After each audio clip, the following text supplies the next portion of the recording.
I would wake up tired, even after sleeping 8 hours. Weekends didn't fix it. Vacations didn't fix it. By Sunday evening, I would already feel drained, and the week hadn't even started yet. It didn't matter whether work was busy or light, if I had deadlines or not, the exhaustion would always just be there.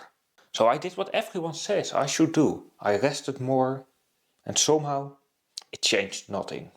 I started wondering if this is just what adulthood is like. It took me a long time to realize something. The rest was actually working. It just wasn't fixing what was actually broken. It took me far too long to question the model I was using. On the surface, it made perfect sense. When we feel tired, we assume it's low energy. Low energy means we must rest. Rest means downtime, sleep, weekends, right? That model has worked for centuries. If you're physically exhausted, sleep will fix it. So of course, we assume the same logic applies to everything, even modern work and life. And to be fair, it used to work for many of us. There's a reason sleep is marked as a universal cure, a bit like paracetamol here in the Netherlands. It's the first thing you try when something goes wrong. The problem isn't that this advice is stupid or wrong, because it's not even incorrect. The problem here is that this advice assumes all fatigue is the same. And if all fatigue is treated the same, we will keep using the right solution for the wrong problem. And when people use the right solution, sleep, and it doesn't pay off, that's where things start to break down. To understand why rest sometimes does and doesn't work, we need to separate the two systems that feel much the same, but aren't. Our first system is the one we are all familiar with. The physical energy from our bodies. When you run, lift, renovate or move all day, you burn fuel. You feel it immediately. Then you eat, you sleep and your body restores itself. Afterwards you feel satisfied, good. Maybe you have a bit of muscle pain, but that's nothing to worry about.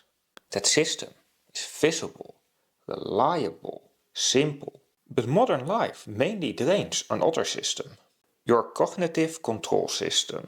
This is the part of your brain responsible for regulating attention, making decisions, switching between tasks, stopping distractions. And just like our physical energy, this system isn't infinite.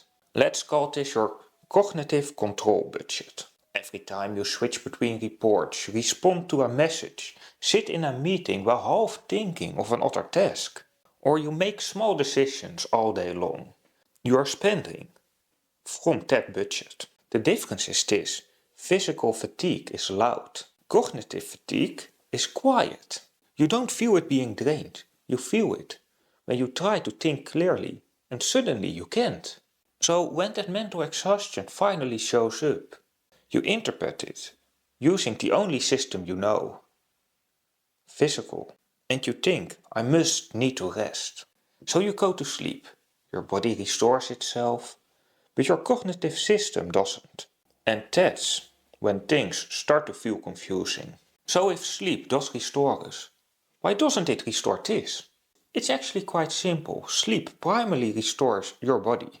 It regulates hormones, it restores metabolic energy, it repairs your tissues. It's extraordinarily effective, just for physical systems. But cognitive control doesn't recover simply because you're inactive. It recovers when it's no longer being demanded. And this is where modern life gets tricky.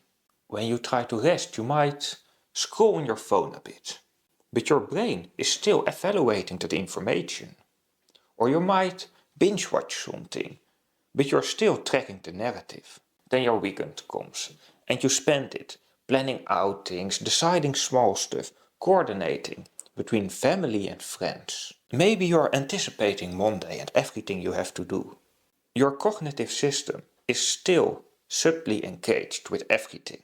Even unanswered emails sitting in the back of your mind might keep a small portion of it active. The demand never fully turns off.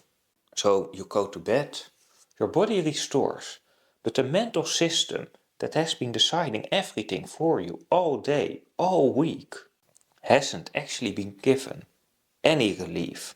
And that's why you wake up physically restored, but mentally drained. So rest does work, it just targets a different system. Once you understand this distinction, something changes.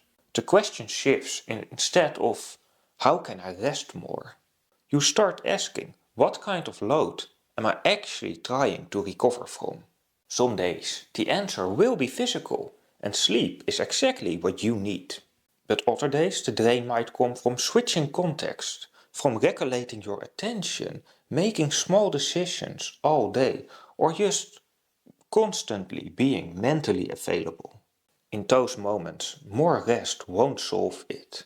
The problem wasn't energy, it was your cognitive demand. And recovery from cognitive demand looks different. It looks like fewer switches, fewer decisions, periods where nothing needs you and nothing demands your focus. Just allowing the demand to actually turn off. There are ways to restore cognitive control, but they look nothing like typical rest. And they actually deserve their own explanation. If you would like me to break down what actually restores cognitive control, just let me know and we can figure it out together. When I understood the difference between physical energy and my cognitive control, everything changed for me. During my workday, I could see which system I was actually spending. If my body was tired, I rested. If my control budget was spent, I stopped feeding it decisions. Within days I felt less tired, and clarity returned to my mind. And the best part is that paradoxically, I could actually focus more during the day and feel less tired at night. Because the problem was never that I didn't rest enough. It was that I was restoring the wrong system, probably like you are doing right now. Modern work drains cognitive control, and sleep will restore your physical energy. If you don't reduce demand on the system you are using, exhaustion will linger. Once you see that distinction, you can stop blaming yourself and start managing the right resources. If this explanation helped you see your day differently, we can keep building that understanding together. Because once you understand how your mind actually works, you can start designing conditions where it works for you instead of against you. YouTube is recommending the next step for you right here.